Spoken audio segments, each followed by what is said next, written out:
பஞ்சபூதங்களை கட்டுப்படுத்தி, பாவகங்களை கட்டுப்படுத்தி, நட்சத்திரங்களை கட்டுப்படுத்தி, பாவகத்தில் இயங்குகின்ற அல்லது பாவகத்திற்கு வருகின்ற கிரகங்களை தன் விருப்பப்படி இயக்குகிறது. இதுதான் கர்ம ஜோதிடத்துடைய மிக முக்கியமான கான்செப்ட்.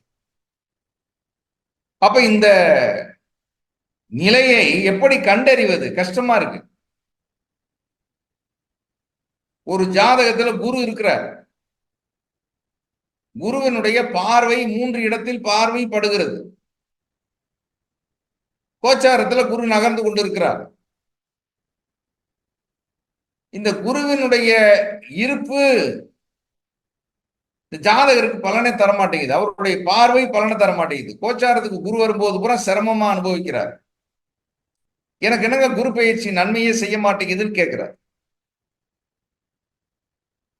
சோ குருவுக்கு இருக்கின்ற இயல்பான தன்மை இருக்கிறது அல்லவா, அந்த தன்மையின் அடிப்படையில் அவர் பலனை தரணுங்களே தரமாட்டேன்றாருன்னு ஆராய்ச்சி பண்ணனா அந்த இடத்தில் கர்ம மாசு இருக்கிறது. கர்ம மாசு இருக்கும்போது அந்த குரு அந்த பலனை தர முடியாமல் கை கட்டப்பட்டு வேடிக்கை பார்க்கக்கூடிய மனிதராக இருக்கிறார். அந்த பார்வையும் பலன் தர மாட்டேங்குது. முதல் முறையாக கர்ம ஜோதிடத்தில் தான் குருவின் பார்வைக்கு வேல்யூ இருக்கா இல்லையான்னு செக் பண்ணுங்கன்னு சொல்லியிருக்கேன். இங்க எடுத்த உடனே குருவுடைய பார்வை இருக்கு, ஆகா ஓஹோ அற்புதம் பேஸ் பேஸ் என்று நீங்கள் நினைத்துக் கொண்டிருக்கிறீர்கள்.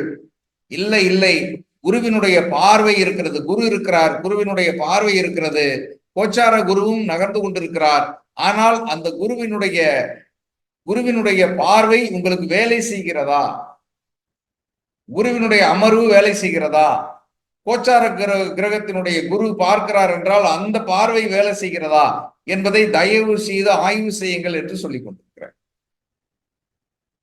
அப்ப ஆய்வு செய்யும் போது ஏன் வேலை செய்யுதுன்னா ஓகே மகிழ்ச்சி, அப்படி வேலை செய்யலைன்னா ஏன் வேலை செய்யல?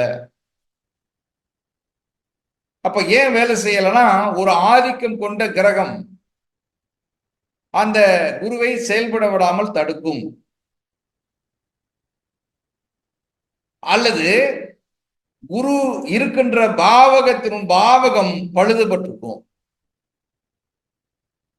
பாவகத்தினுடைய அதிபதி வேறொரு பாவகத்தில் அமர்ந்து பாவகத்தில் வலிமை இழந்திருப்பார் அல்லது அசுபத்தன்மை அடைந்திருப்பார். அப்ப குருவுக்கே இந்த நிலை என்றால் மற்ற கிரகங்களுடைய நிலையை பற்றி நாம் கொஞ்சம் யோசிச்சு பார்க்கணும்.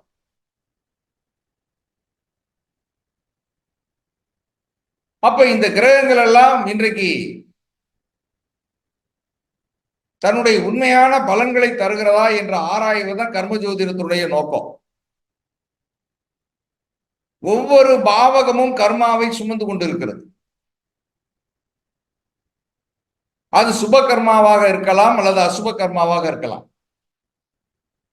சுப கர்மாவாக இருந்தால் அந்த பாவகத்தில் பயணம் செய்கின்ற கிரகங்கள் நமக்கு அளபரிதமான நன்மைகளை செய்து விட்டு போகும்.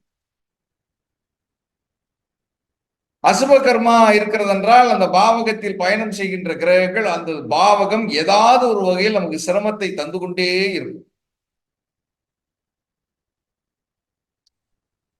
அப்ப நாம் சுத்தம் செய்ய வேண்டிய இடம் எது? பாவக சக்கரம், மறந்துடாதீங்க. அதுதான் உண்மையான ஜோதிடம். கர்ம ஜோதிடத்துல நாம சுத்தம் செய்ய வேண்டிய இடம் பாவகம். அப்படி பாவகத்தை தூய்மை செய்வதன் மூலமாக மட்டுமே உண்மையான முழுமையான பலன்களை பெற்றுவிட முடியும்.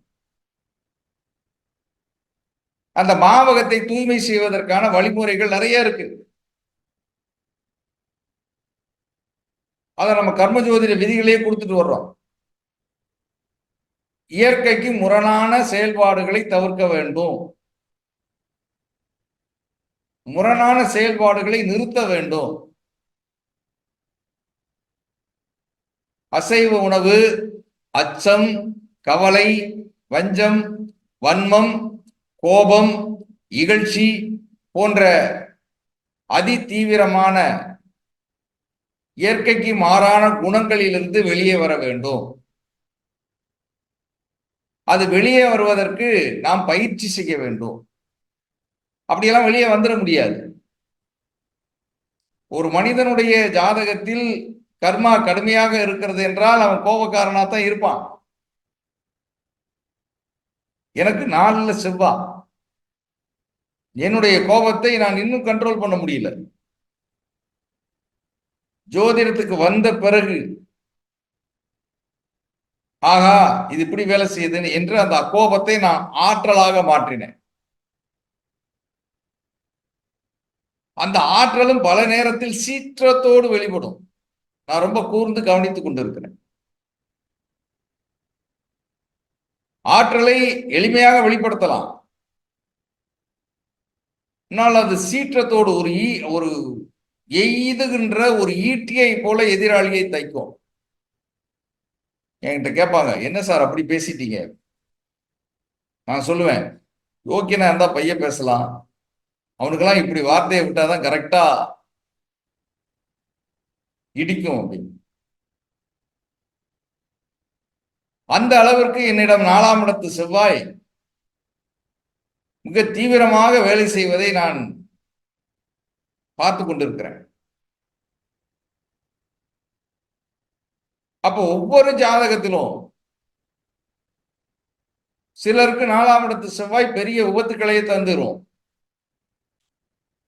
உயிரிழப்புகளை கூட ஏற்படுத்தி விடும். 4, 8, 12 இந்த ஸ்தானங்கள் விபத்து ஸ்தானங்கள். அப்ப இந்த நிலைகளை எல்லாம் கவனமா நம்ம பார்த்துக்க வேண்டியிருக்கு. அப்ப பாவகம் 4ஆம் இடத்தை, அது என்ன பாவகம்னு பார்த்தா அந்த அந்த சக்கரத்தை நாம் தூய்மை செய்யணும், அந்த ராசியை நாம தூய்மை செய்யணும். அப்ப இது ஓவர் நைட்ல வந்துருமா, ஓவர் நைட்ல ஓபாமா ஆயிட முடியுமா என்றால் முடியாது.